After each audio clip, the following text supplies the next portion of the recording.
Hello and welcome to another Magic the Gathering draft video. It's Al here with you, and this is how to draft MTG. We are talking about 17 lands and how to use it to help learn a format or help you win more at a format if you're struggling. As always, please click like, leave a comment, click subscribe to support the channel. It helps a huge amount. So if you've never used 17 lands before, 17lands.com, fantastic service. Join their Patreon, give them money, support them. They're amazing. Create an account. You can track your own data, or if you don't want to do that, you can just log on or not log on and check out the data that they have available, which is what we're going to do right now. So if you're coming into this current format, Lord of the Rings, Tales of Middle-earth, and maybe you're having a lot of trouble winning, maybe you're having a little bit of trouble, maybe you just want to sort of maybe you haven't played a single game yet and you want to see what's going on, or maybe you're just trying to improve your game that much more. I'm going to show you how I use this tool to sort of get a picture of the format and how to improve my win rate at the format. So I'm going to click on Analytics at the top here. I'm going to start with Color Performance. This is going to default to whatever the current set is. You can change it here. Sorry, these drop-down menus don't actually capture on my video capture for some reason, but you can click them and change the set if you want. So we're going to start by scrolling all the way down to the bottom here and having a look at the average win rate of a deck on 17 lands, which is 55.9%.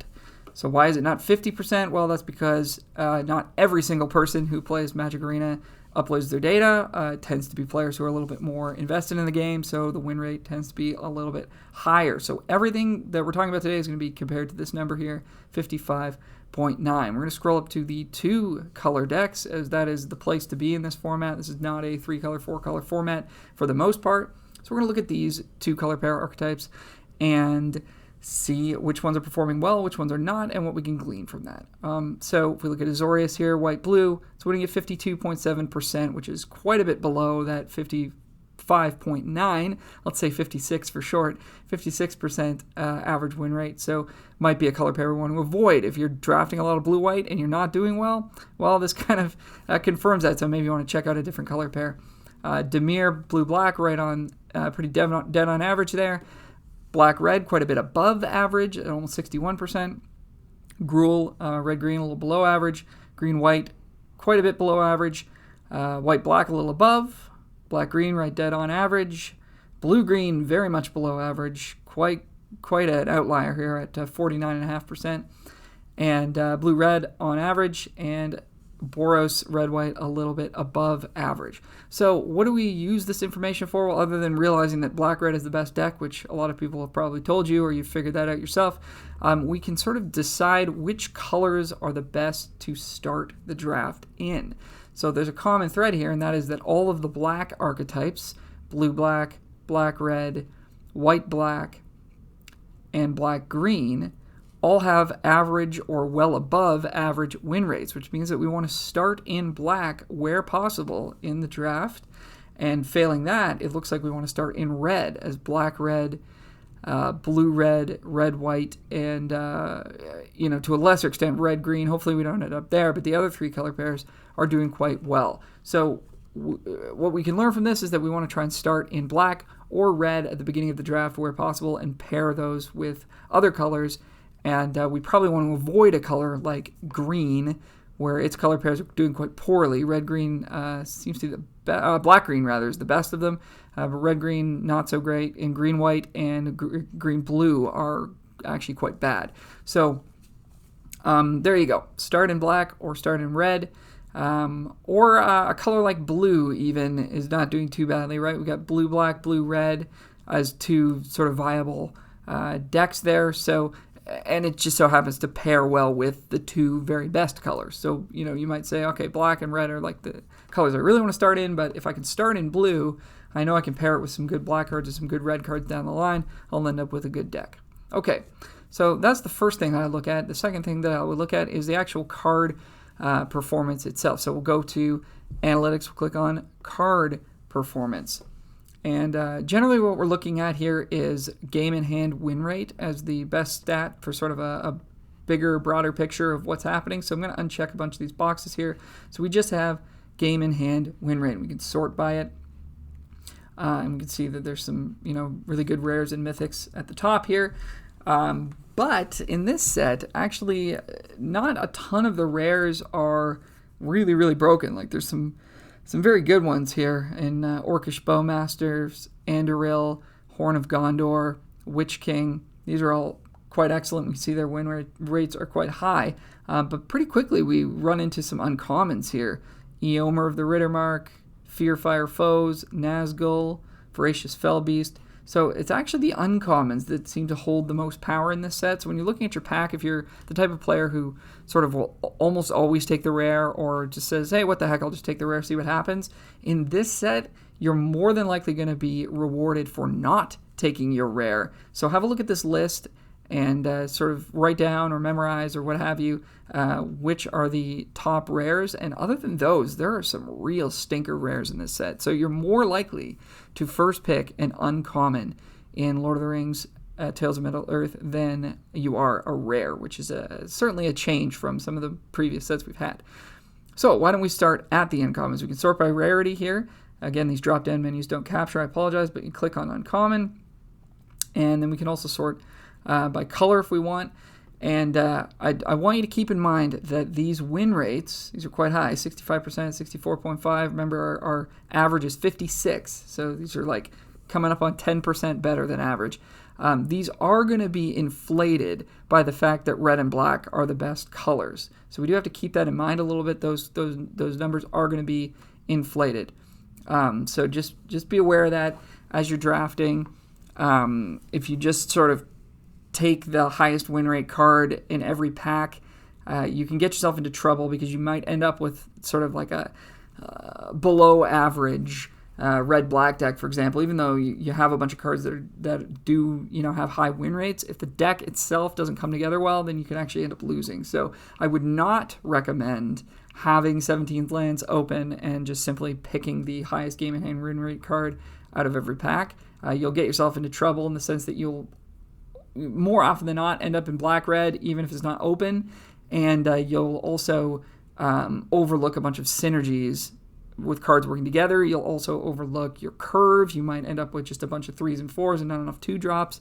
There's a lot of risks to doing that. Now, if you're a completely new player or you're just getting into drafting, you feel completely lost, then absolutely, have this open and just sort of take the cards that it tells you to take, and that'll start to sort of give you a taste of what's working in the format. But as quickly as you can, I would encourage you to not do that and actually draft and build your decks based on what what you think is going to work, what cards are going to work together, synergies that you're seeing, stuff like that. So I think I made myself clear there. We can go through each color and see what uncommons are performing well, black being the best color. So we got Nazgul, 2 and a black for a 1/2 Death Touch, Ring Tempts, gets a 1/1 counter each time the Ring Tempts. Voracious Fellbeast, 6 mana 4/4 flying, they sack a creature, you get a food. Golem's Bite, 1 mana, -2/2, and then you can Ring Tempt after that. These are the top 3 uncommons. There's some really excellent ones though. Going down the line here, Golem Patient Plotter, Bitter Downfall, Gothmog, March of the Black Gate. These all have high win rates, and black is the best color because it's got the most depth at uncommon and common. So be on the lookout for those cards. Red has Eomer of the Rittermark, 5 mana 5/4 haste, makes a 1/1 sometimes. Fearfire Foe, X and a red, kills something and 1 damage to everything else. And I should say that Eomer is a bit of a surprise to me, but just the stats in this format are actually quite big. The creatures are pretty small in general, so 5 mana 5/4 haste, it's going to hit pretty hard. So something like this, I probably would take like underneath some of those black cards that we just looked at, for example. And according to 17Lands, it's not correct to do that. So just sometimes you'll find little surprises like that, and just take note of it. Next time I see that card, I'm going to be a lot more excited than I would have at the beginning of the format. Grish, Knack, Brash, Instigator, 3 mana 1/1 makes a 2/2, takes a thing, really good. Ranger's Firebrand, 1 mana, deal 2. Foray of Orcs, 4 mana, 2/2, deals 2. So, just red having a ton of busted uncommons. And then blue, Saruman's Trickery at the top. I would not have predicted that. And so again, this is a little wake-up call to me to start taking this card a little higher. 1 blue, counter a spell, make a 1/1. Another one here, Horses of the Bruinen, 3 blue, return 2 creatures, scry 1, ring temps. Just a lot of value, right, for 5 mana. So these are 2 cards that I did not really have my eye on. I need to take these higher if I'm playing blue. Bath Song I was a fan of, and turns out it is very good.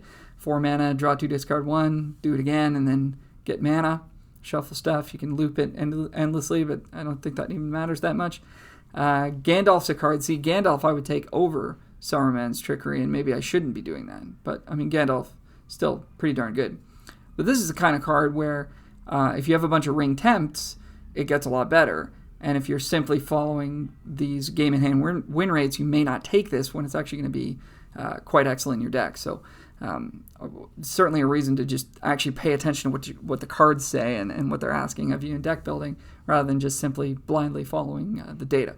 Okay, and then colors like white and green, which are definitely less desirable to start in, but it is important to know which uncommons are performing really well, so that when we see these late, we can pick them up and actually move into the color and have a successful deck, because you're not always going to be able to draft black and red every draft. In fact, as the format matures and corrects itself and people start overdrafting those colors, we're going to have to pick up cards in white and potentially even green and actually play those. So white's got Rosy Cotton of Southland, 3 mana 1/1 makes a food, puts counters on stuff. Bill the Pony, 4 mana 1/4 makes 2 foods and can attack and block as a 4/4 sometimes. Samwise the Stouthearted, 2 mana 2/1 flash. You get a thing back from your graveyard that was put there this turn, and you get a Ring Tempt, which is pretty nice. Reprieve, strong card. This is a really nice one. 1 on a white, instant, return a spell to hand and draw a card. It's a huge tempo blowout. And that's pretty much it for the absolute bonkers white uncommons. But see, if you had asked me day one, I would have probably said that Shire Sheriff was the best white uncommon. Maybe that or Bill the Pony, because it makes 2 foods, which is very powerful. But Shire Sheriff, is not better than something like Rosy Cotton or Samwise. So these are things that you can learn from the data and put into practice, and then, of course, see if they work for you or not. But if you want to have success with a color like white, it's useful to know what's happening there. And then green, it's not going to have much here, but Meriadoc Brandy Buck, 2 mana 2/2 that makes foods when your halflings attack, is sort of where it's at. Dune Rangers, 4 mana 4/4, ring temps sometimes on landfall, which is kind of awkward. And Quick Beam, 6 mana 5/6, 2 other creatures get +2/+2 when it comes down. So, and Stew the Conies, I guess we mentioned that one too. 2 and a white, instant, creature deals damage to another creature. So, these numbers are going to be like the opposite of inflated. They're going to be deflated by the fact that green is so bad overall. But knowing that these are some of the top commons, okay, great. If I'm seeing these super, super late and I can put enough of these together, I'm going to have a good deck. I've lost to green-white. I've lost to green-blue. It's totally possible to make those decks tick, but only if those colors are really not being drafted by anyone else at the table. So we can have a look at the commons as well. I'll just go through these real quick here. So starting with black again, Claim the Precious, 1 black, destroy creature, ring tempts. Dunland Crabane, 3 mana 1/1 flyer, makes a 2/2. Torment of Golem, this was a surprising one, so start picking this higher if you're not currently. 3 and a black, take a card out of their hand, make a 2/2. And Shalab's Ambush, 1 black mana, +1/+2, Death Touch till end of turn, make a food.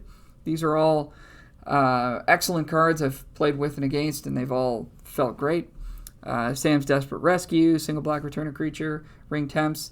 So the other thing that these commons will tell us is what is working overall in the format as well. So as we're looking at these, we're seeing ring temps a lot, and we're seeing amass a lot, right? All of these top 5 commons, except for Shalab's Ambush, that makes a food. But so 4 of the 5 top commons have either ring or amass on them, right? Then Easterling Vanguard's the next one. It's got amass.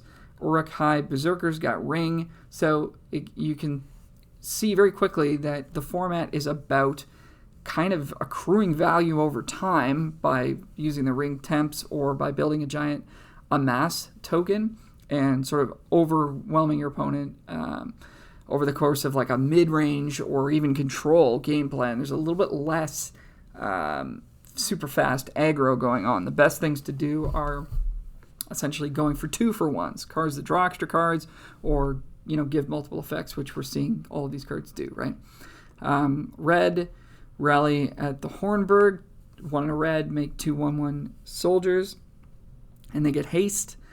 Is actually performing quite a bit better than Smite the Deathless, which would be your de facto best common, but is not quite as good, but still quite good. 2 mana, deal 3.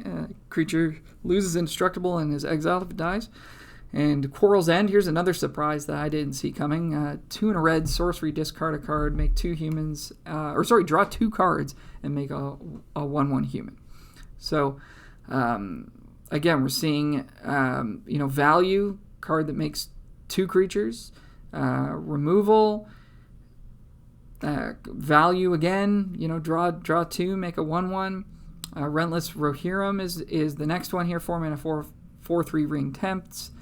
Improvised Club is performing a little bit better than I thought it would have. 2 mana instant, sack an artifact or creature and deal 4. Can go face, which is quite nice. And then something like War Beast of Gorgoroth, which looks real clunky. 5 mana, 5/4. And then when it dies, you amass orcs too. Again, stats kind of matter in this format. There's a lot of small creatures. 5/4 feels quite big, and then that value of getting the amass when it dies is really the kind of thing that we're looking for in the format. Okay, so that's black and red, fairly self-explanatory. But I want to look at blue next, and the reason being is I think blue is going to be a really good place to be in the next few days in the format as people start taking black and red cards more highly. And we'll just, we're going to add a stat here. We're going to click on Scene, and we're going to get this stat called ALSA, A-L-S-A, average last seen at. And what that tells us is sort of where these cards are being picked on average. Okay, so the top blue common is Birthday Escape. Single blue sorcery, draw a card, ring tempts, again, the ring.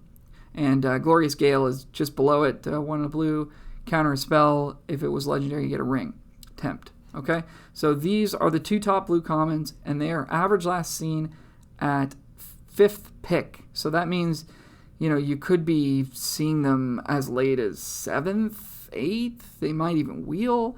And that's really valuable because, as people catch on to these black cards being good, if we pop back to black for a second, the top black common, average last seen at 2.5. So people are first picking this, they're second picking, they're third picking. It's going to be hard to claim the precious.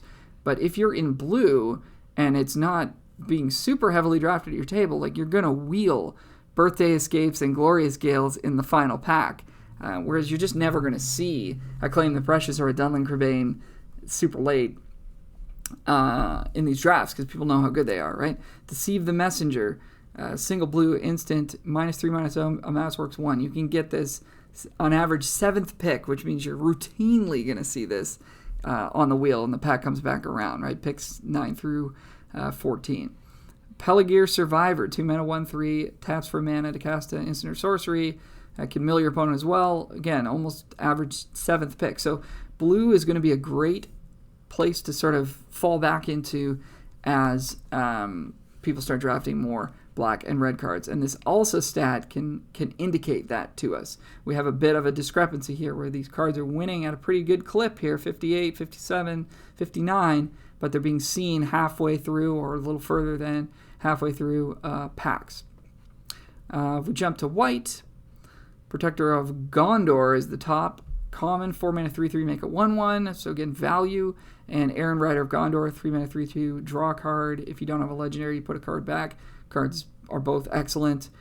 But see these ones, Aaron Rider of Gondor being picked on average, 4th. So those blue cards are still coming around later than this, and they perform, as well or even a little bit better. So I think I made my point there. East Farthing Farmer is the other standout white common, 2 and a white for a 2/3. Make a food, give something +1/+1 for each food you control. So we can take this a step further. We've sort of identified what the top commons are and what some of the colors are that we might be seeing late. I'm not going to bother with green. Well, maybe I'll quickly bother with green because eventually it might be correct to draft it, but it's so bad. Ent's Fury, 2 mana, put a 1/1 counter on a creature you control, or gets +1/+1 if it's a smaller creature and it fights. Generous Hint, 6 mana, 5/7 reach, makes food, and has 4 cycling. Enraged Horn, 5 mana, 4/5 trample, gives you a ring.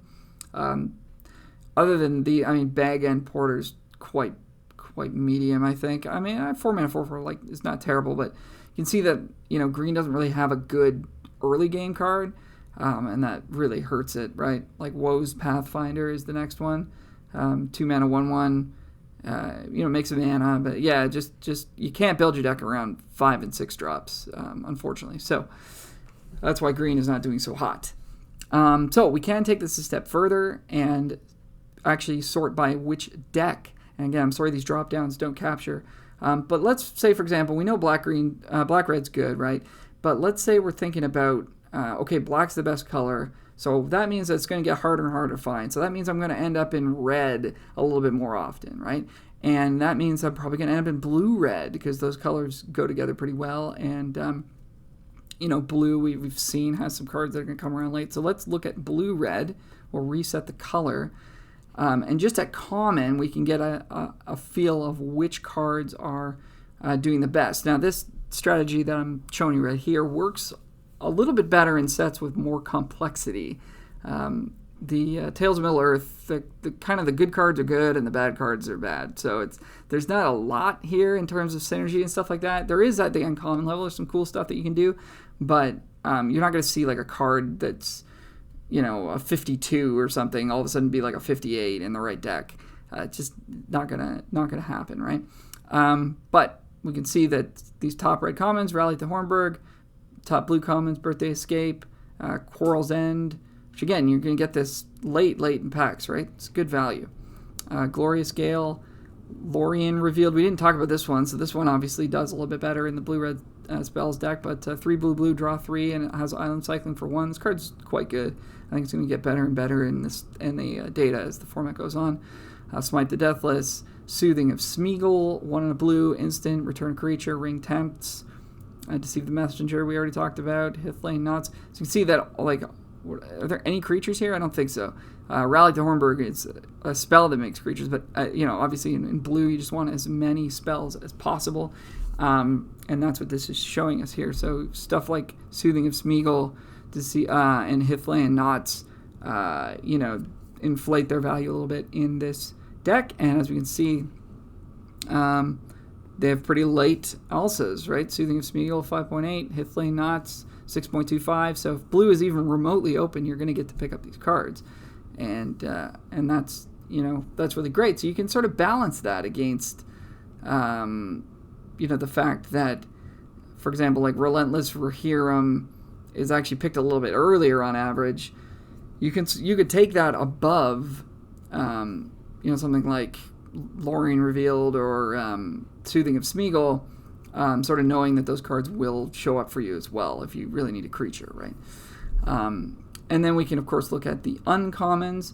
So, sorry, that's over here. Switch to uncommon and see what's working. Again, you're just going to see the top uncommons because this set doesn't have a ton of complexity to it. Bilbo is obviously excellent. Gandalf's Sanction really informs the fact that we want spells. So, Bilbo being your ring payoff, 1 blue-red for 1/3, it enters or leaves the battlefield, ring tempts, and when it deals damage to a player, you get a treasure. Gandalf's Sanction, 1 blue-red for sorcery, X damage to target creature, and excess damage goes to the player, so you hit a 1/1 with this and deal like 10 to them. Really good. So this is where you got to detach yourself from the data a little bit, because if you have a couple of Bilbos, you're much more interested in cards that say ring tempts, and if you have creatures that can get through, so like little 1-power creatures that can wear the ring and get through. Whereas if you have a couple of Gandalf Sanctions, ring tempts is cool and everything, but you want to just have as many spells as possible. So you can't just blindly look at the data there. But anyhow, that is, I think, going to do it for this one. If you have any questions or comments, let me know in the comments section below. And if you use this tool or another tool and you have certain strategies that you employ, I'd love to hear about them in the comments below. Thanks as always for watching, and stay tuned. We're going to have some more draft content coming up for you. Thanks again, and bye for now.